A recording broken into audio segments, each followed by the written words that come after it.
To use all the functionalities of the Pico 2, you need the CVOX probe and the Pico catheter. The CVOX probe is fed through the distal lumen of the CVC under sterile conditions. The probe is fixed with the Luer lock.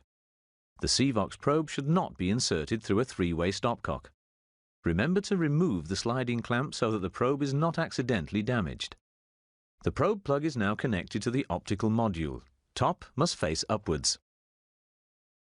The optical module is then connected to the Pico 2. After calibration, the central venous oxygen saturation is measured continuously. Another tip, there should be a continuous flow of fluid through the CVC lumen with the probe.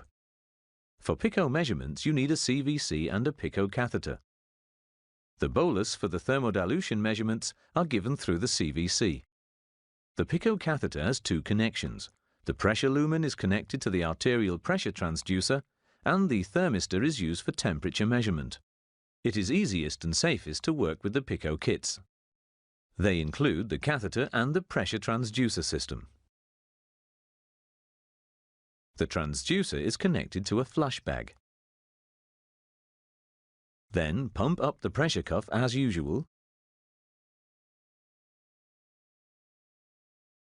Flush and deflate.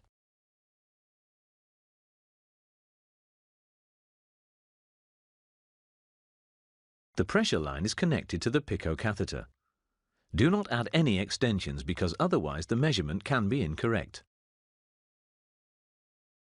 The pressure transducer is plugged onto the pressure cable and connected to the Pico 2.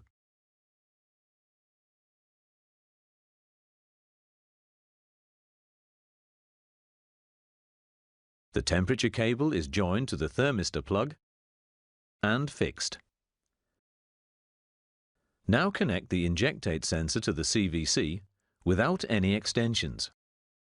An in-between three-way stopcock allows CVP measurement and discontinuous infusions via the same lumen. Aspirate and deflate as usual. If the distal lumen is occupied by the CVOX probe, you should use the next lumen. The injectate sensor cable is attached and connected to the temperature cable. It is plugged into the orange socket on the Pico 2. If you want to measure the CVP continuously, you need a pressure transducer on the CVC. The pressure system is connected as usual. Then plug the pressure cable into the lowest socket of the Pico 2.